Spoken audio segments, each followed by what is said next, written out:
সময় হচ্ছে 5:38, মানে গাড়ি ছাড়ার আগেই গাড়ি 1 ঘন্টা লেট। অলমোস্ট 60 ঘন্টার জার্নি। এই জার্নিতে একটাও কোনো প্যান্ট্রিকার নেই। তোমরা যদি উড়িষ্যার দারিংবাড়ি বা মহেন্দ্রগিরি ভ্রমণ করতে চাও তাহলে কিন্তু তোমাদেরকে এই স্টেশনেই নামতে হবে। এই ট্রেনে কোনো প্যান্ট্রিকার নেই। সাইড প্যান্ট্রি থেকে এই ভাত, এই ডিম, ব্যাস এই খাবার নিলাম, ঠিক আছে।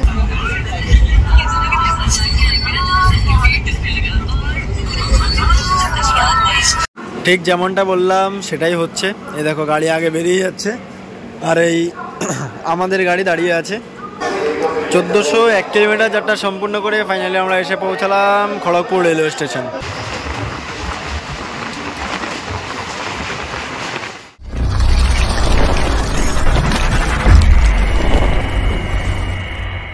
হাই, কেমন আছেন? আশা করব খুব ভালো আছেন, সুস্থ আছেন। আমি এখন বর্তমানে রয়েছি চারালাপল্লী রেলওয়ে স্টেশন। এখান থেকে আমার ট্রেন রয়েছে একেবারে আগরতলা যাওয়ার। অনেকটাই লং দূরত্ব। এদিকে একবার ভিড়টা দেখুন ভাই, দেখেও ভয় লাগছে। এটা পুরোপুরি জেনারেলের ভিড়, ঠিক আছে। আর ট্রেন 7 নম্বর প্ল্যাটফর্মে আসবে। দেখুন ট্রেন নাম্বার দিয়ে দিয়েছে 07030 আগরতলা স্পেশাল। যে খাবার নিয়ে নিলাম। আর এই হচ্ছে স্টেশন, বেশ বড়সড় একটা স্টেশন। মোটামুটি waiting room, returning room, sleeping pots সব কিছুই কিন্তু রয়েছে এই স্টেশনে। চলো যাওয়া যাক। এই যে চারলাপল্লী থেকে আগরতলা স্পেশাল গাড়ি লেগে গেছেন।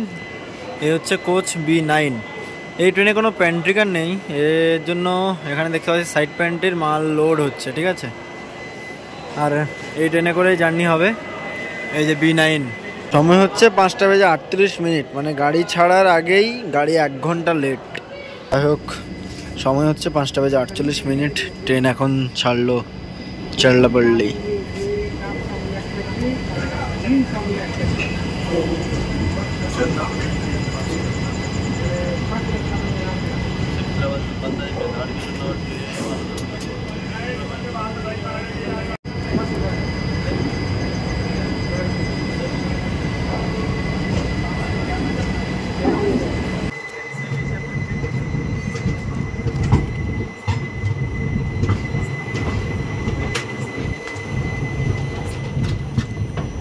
রাত্রি এখন 11:51।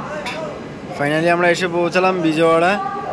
আর এখানে এসে একটা বাদাম চা নিয়ে নিলাম, ঠিক আছে। বাদাম চা ভাই যা টেস্টি। তোমাদেরকে গুন্টুরটা জাস্ট এমনি নর্মালি স্কিপ করে বেরিয়ে গেলাম, কিছু বলিনি, কারণ অনেকটা লং জার্নি আমাদের। যাই হোক, বিজয়ওয়াড়া হচ্ছে একটি মেন স্টেশন। আর বিজয়ওয়াড়া থেকে কিন্তু আমাদের চেন্নাইয়ের লাইন, মেন লাইন, এবং এদিকে দিল্লির মেন লাইন, মানে চারিদিকের মেন লাইন কিন্তু রয়েছে বিজয়ওয়াড়া থেকে কানেক্টিং। বিজয়ওয়াড়া হচ্ছে একটি বড় একটি জংশন। তার থেকে বড় কথা হচ্ছে বিজয়ওয়াড়া মানে এমন একটি স্টেশন, এখানে কারেন্ট জয়নিং থেকে শুরু করে বিজয়ওয়াড়া পুরোপুরি মানে এই সাউথ সেকশনের মধ্যে সবথেকে বড় স্টেশন। আর তার থেকে বড় কথা হচ্ছে বিজয়ওয়াড়া হচ্ছে একটি ডিভিশন। আর এটি হচ্ছে কোন জোনের মধ্যে পড়ছে সেটা অবশ্যই কমেন্টস করে জানাও, দেখি কারা কারা কমেন্টস ঠিক মতো করতে পারো। আর এই যে আমাদের পাশে দিয়ে বেরিয়ে যাচ্ছে চেন্নাই থেকে পুরী যাওয়ার ট্রেন। আর বিজয়ওয়াড়া থেকে আরও একটা কথা তোমাদেরকে আমি জানিয়ে দিচ্ছি, মানে জানি না কেন ভিউজ আসছে না চ্যানেলে। যতদিন না চ্যানেলে ভিউজ পাবো না আমি ফেস ভিডিওতে আসবো না। বিশেষ করে এই ট্রেন জার্নিতে আমি কোনো ফেস ভিডিওতে আসবোই না। যা দেখতে পাবে পুরোপুরি ক্যামেরার ওপারে যে জিনিসগুলো দেখাবো তোমাদেরকে সেগুলোই দেখতে পাবে। সাপোর্ট করো, তাহলে আবারও ফেসে আসবো, তোমাদেরকে একদম ঠুসে ঠুসে ইনফরমেশানগুলো দেবো, ঠিক আছে। এই ভিডিওটা জাস্ট এইভাবে করবো, কারণ তোমরা একটু যদি সাপোর্ট করো তবে ভালোভাবে ইনফরমেশানগুলো দেওয়ার চেষ্টা করব।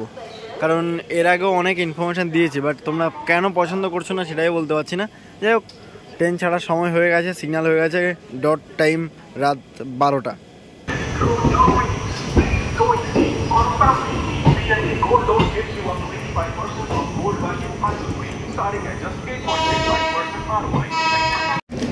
আমাদের ট্রেন বিজয়ওয়াড়া ছেড়ে বেরিয়ে যাচ্ছে। আর এদিকে ঢুকছে চারমিনার এক্সপ্রেস, ঠিক ঠিক আছে, যেটা চেন্নাই বিচ থেকে যাচ্ছে পুরোপুরি হায়দ্রাবাদ।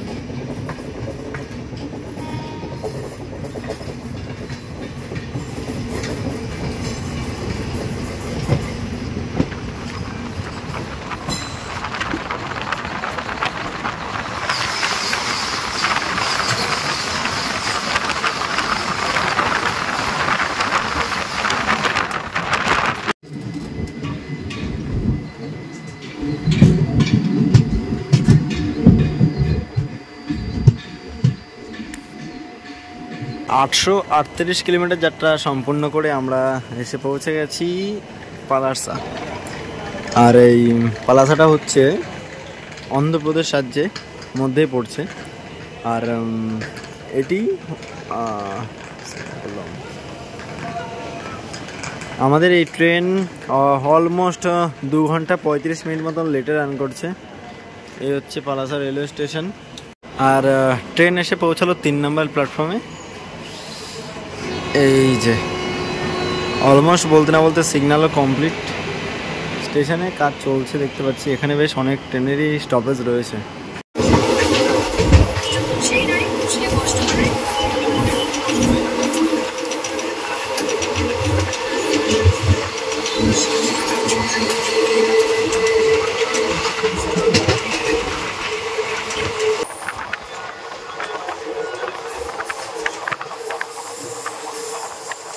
912 কিলোমিটার রাস্তা অতিক্রম করে ফাইনালি আমরা এসে পৌঁছে গেছি ব্রহ্মপুর রেলওয়ে স্টেশন। আর এখন সময় হচ্ছে 11টা বেজে 22 মিনিট। যাই হোক, এটা হচ্ছে ইস্ট কোস্ট রেলওয়ে জোনের মধ্যে পড়ছে এবং রায়গড়া ডিভিশন। ব্রহ্মপুরে আমরা এসে পৌঁছালাম 1 নম্বর প্ল্যাটফর্মে। তোমরা যদি উড়িষ্যার দারিংবাড়ি বা মহেন্দ্রগিরি ভ্রমণ করতে চাও তাহলে কিন্তু তোমাদেরকে এই স্টেশনেই নামতে হবে। এরপরে কিন্তু তোমরা এখান থেকে পুরোপুরি ট্যুর করতে পারবে, ঠিক আছে। এটা নিয়েও কিন্তু আমাদের চ্যানেলে পুরোপুরি ডিটেলসে ভিডিও রয়েছে, না দেখে থাকলে অবশ্যই দেখে নাও। বা তোমরা যদি আমার মাধ্যমে ট্যুর করতে চাও তাহলেও করতে পারো, স্ক্রিনে নাম্বার দিয়ে দিলাম, অবশ্যই যোগাযোগ করো। যাই হোক, ট্রেন ছেড়ে যাবে, এখানে মোটামুটি 5 মিনিট মতো হল্ট রয়েছে।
Superfast express.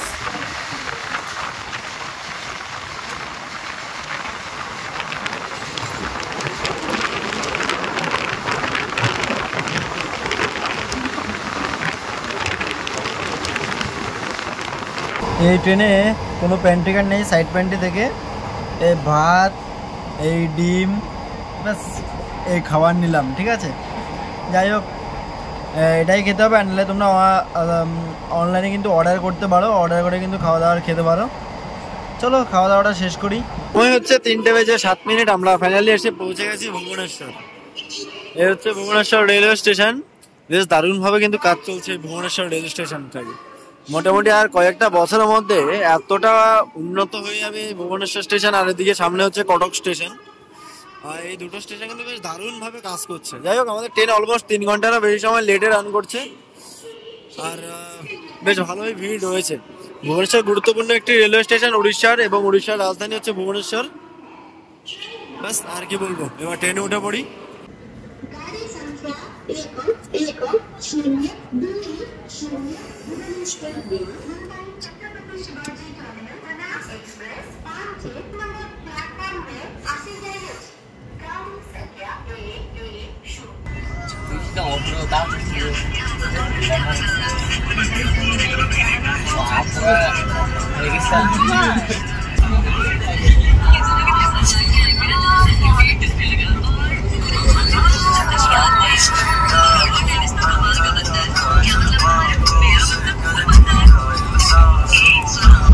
ये ट्रेन से भी बस का स्पीड बहुत ज्यादा है।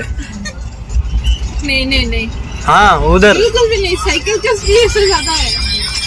पूरा लाइव प्रूफ।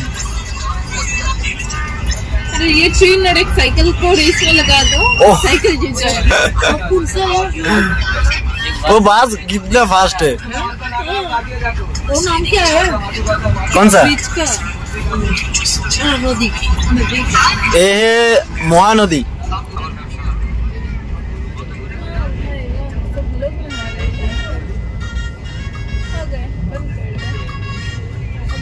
বারোশো 22 কিলোমিটার যাত্রা সম্পূর্ণ করে আমরা এসে পৌঁছালাম ভদ্রক। আর ট্রেন 4 ঘন্টা 22 মিনিট লেট করে এসে পৌঁছালো 4 নম্বর প্ল্যাটফর্মে। আর ভদ্রকের পরে এবার সরাসরি নেক্সট স্টপেজ হচ্ছে বালাসোর, তারপরে খড়গপুর। এই হচ্ছে 4 নম্বর প্ল্যাটফর্ম, এই হচ্ছে ভদ্রক। এই যে আমাদের ট্রেন তো এদিকে দাঁড়িয়ে রয়েছে, আর এদিকে দাঁড়িয়ে রয়েছে চেন্নাই থেকে হাওড়া যাওয়ার হাওড়া মেল, যার ট্রেন নাম্বার হচ্ছে 12840। আগে এটা ছাড়বে, এরপরে কিন্তু আমাদের এই গাড়িকে সিগন্যাল দেওয়া হবে। ঠিক যেমনটা বললাম সেটাই হচ্ছে। এই দেখো, গাড়ি আগে বেরিয়ে যাচ্ছে, আর এই আমাদের গাড়ি দাঁড়িয়ে আছে। এটা বেরিয়ে যাবে, মোটামুটি 3 কিলোমিটার ক্রস করবে, তারপর আমাদের গাড়িকে সিগন্যাল দেওয়া হবে।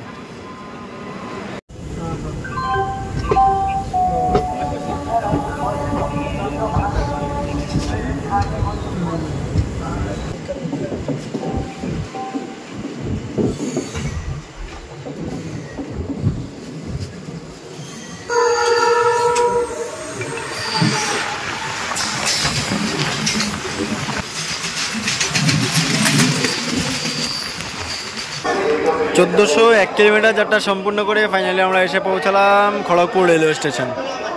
আর এই ট্রেন অলমোস্ট 5 ঘন্টা 12 মিনিট লেটে রান করছে। আমাদের এই ট্রেনের সব কিছুই ঠিক আছে, শুধুমাত্র একটা প্যান্ট্রিকার যদি থাকতো কী যে সমস্যা হতো কি জানি। ভারতীয় রেল এই জিনিসটা একটু দেখা দরকার। অলমোস্ট 60 ঘন্টার জার্নি, এই জার্নিতে একটাও কোনো প্যান্ট্রিকার নেই। তো এই জিনিসটা অন্তত আমাদের ভারতীয় রেলে দেখা দরকার ছিল। একটা প্যান্ট্রিকার কিন্তু অ্যাড করা দরকার ছিল, তাহলে অন্তত সমস্ত যাত্রীদের কোনো অসুবিধাই হতো না। এই হচ্ছে ব্যাপার। অন্তত ভারতীয় রেলের এই ছোটো ছোটো জিনিসগুলো দেখা দরকার। এসি কোচ রয়েছে অলমোস্ট 10টি, তো এর মাঝখানে যদি একটি প্যান্ট্রিকার অ্যাড করতো তাহলে কিন্তু কোনো সমস্যাই হতো না বলে মনে হয় আমার। যাই হোক, এই জিনিসগুলো একটু যদি দেখতো ভারতীয় রেল তাহলে কিন্তু বেশ প্রত্যেকটা যাত্রীর অনেকটাই ভালো হতো। অন্তত খাওয়া দাওয়া নিয়ে বা অন্যান্য সমস্ত টেনশন নিয়ে আর কোনো সমস্যাই থাকতো না। ছেড়ে আমরা এখন বেরিয়ে যাচ্ছি খড়গপুর রেলওয়ে স্টেশনে। আমাদের এই ট্রেনে 5 মিনিটের মতো হল্ট ছিল। এটা হচ্ছে আমাদের ভারতের 4র্থ লং ডিস্টেন্স প্ল্যাটফর্ম এবং পশ্চিমবঙ্গের নাম্বার 1। আর এখানে আমাদের প্রথম পর্ব শেষ করলাম।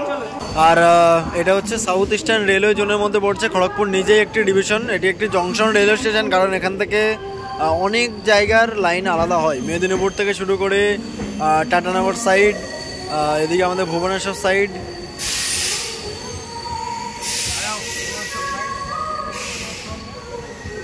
খড়গপুর ছেড়ে এখন আমরা বেরিয়ে যাচ্ছি। খড়গপুরে টোটাল 6টি প্ল্যাটফর্ম রয়েছে, আর আমরা এসে পৌঁছালাম 5 নাম্বার প্ল্যাটফর্মে। আর সমুদ্রপৃষ্ঠ থেকে যদি এর ডিস্টেন্স বলি তাহলে 39 মিটার উচ্চতায় কিন্তু রয়েছে এই খড়গপুর রেলওয়ে স্টেশন। খড়গপুরে কার শেড রয়েছে, আর কিছু জানতে চাও তাহলে অবশ্যই কমেন্টস করে জানিয়ে দাও। যাই হোক, আমাদের এই প্রথম পর্ব এখানে শেষ করলাম। কথা হবে এই ভ্রমণের দ্বিতীয় পর্বে। শুভরাত্রি।